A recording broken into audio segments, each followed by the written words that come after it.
It's your boy Casual Rail with the Silent A podcast. And man, we're back with another one.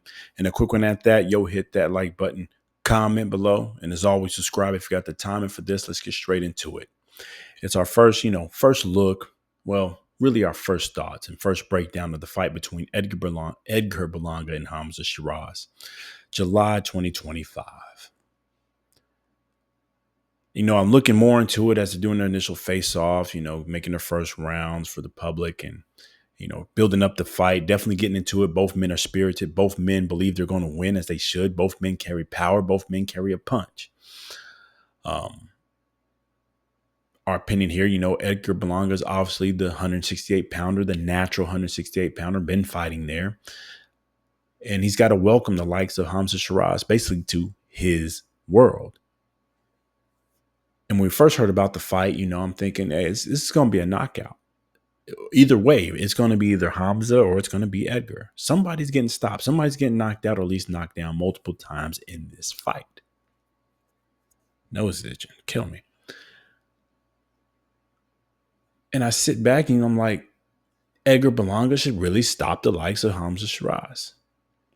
168 pound is his division. He's been doing this. He's been punching.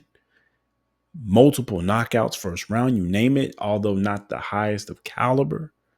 But to knock out that many men, especially in the first round, it means you got pop, you got power, and you've been in there with the likes of Canelo Alvarez, learned a few things, went all the way, and you have that experience.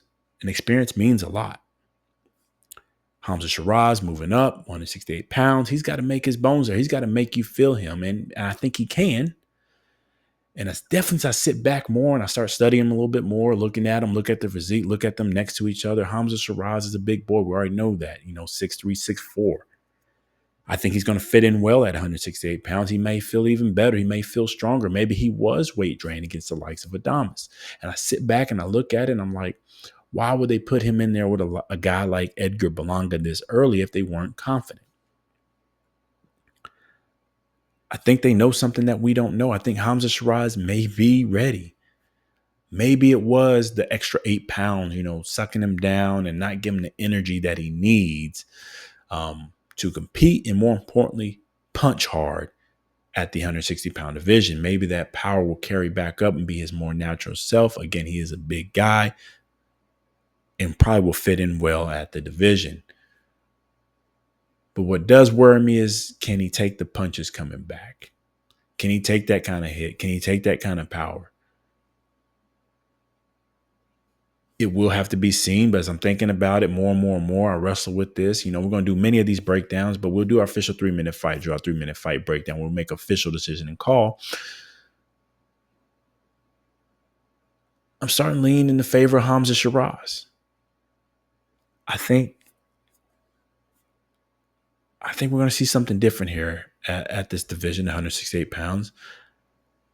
It's not like he's jumping 2 weight classes, 3 weight classes to make something happen like Conor Bid did.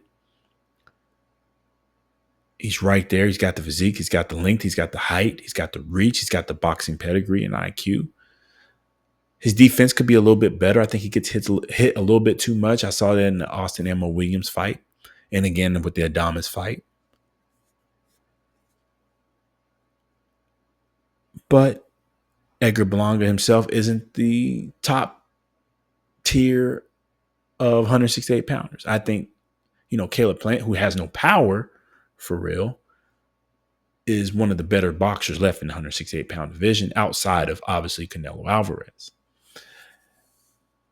And I kind of see the play that they're doing with Sheeraz, especially with him with the backing of Turki Al-Sheikh. I just think they're trying to get him aligned to that Canelo fight potentially. Those have been rumors flying, especially getting him some fights over in the UK, meaning Canelo Alvarez.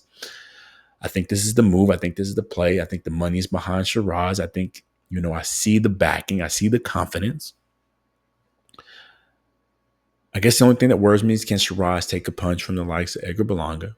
And if he can, I think he beats Berlanga. Again, it's my first thoughts, first take. I think it's going to be a good fight, though. One that will probably go, as I think more about it, be either a late stoppage. I think there'll definitely be some knockdowns in this fight, potentially on both sides. I think they're both going to try to fill it out. There's been some intentions as they're building into this, especially it's early though, but there's been some, some little bit of tension, no bad blood, but there's been some tension. And I think they're gonna let their hands fly. Both of these men know how to fight. They know how to scrap. They like to punch. They don't back down from the fight. They're true warriors. You won't see no running around here. And I think with that, it's going to build into a great fight. And again, I think somebody's getting knocked down, if not both of them. And again, as I think more and more about it, I think it'd be a late stoppage, probably a TKO stoppage from the likes of the ref. And it'll probably be for Hamzah Sheeraz to win this one. Again, first thoughts, I can totally flip this as I think more about it and do some more tape studying. But I'm starting to I like how his physique is. I'm a big proponent of reach and boxer punchers. And I think Hamzah Sheeraz kind of fits that. Berlanga is a type of boxer puncher, but I don't know if he has the IQ to control the ring. And I believe Hamzah has the longer reach advantage in this case. I just don't know if he has that in him. I don't know. Because I felt he could have did it against Canelo and a few other fighters. Again, Canelo's Canelo, Hall of Famer.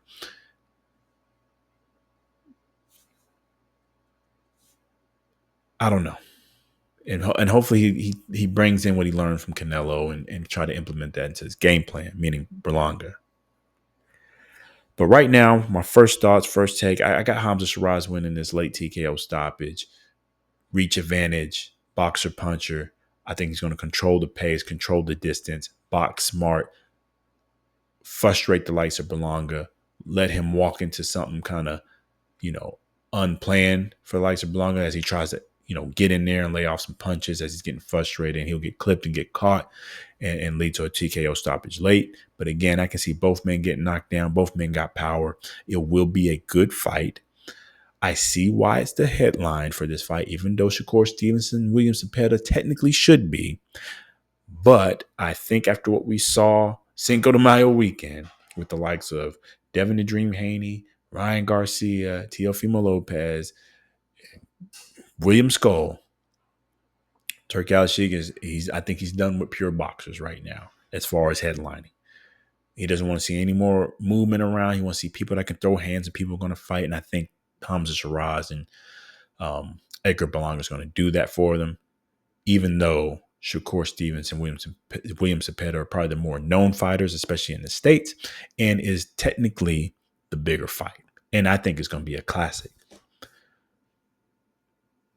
Either way, that's our first thoughts, our first breakdown. I got it for Hamzah right now. And again, I could probably flip-flop later as I get more and we go into the film studies, breaking it down. We do our 3-minute fight drill, 3-minute fight breakdown.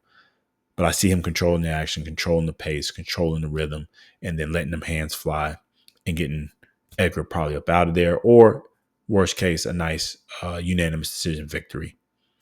Anyways, that's our breakdown. That's our thoughts. That's our first, just our first little look. Hit that like button. Let us know what you think, obviously, in the comment section. And more importantly, subscribe, man, if you got that time. We're going quick for a small channel. We appreciate that love. Appreciate that support. Until the next time. Peace.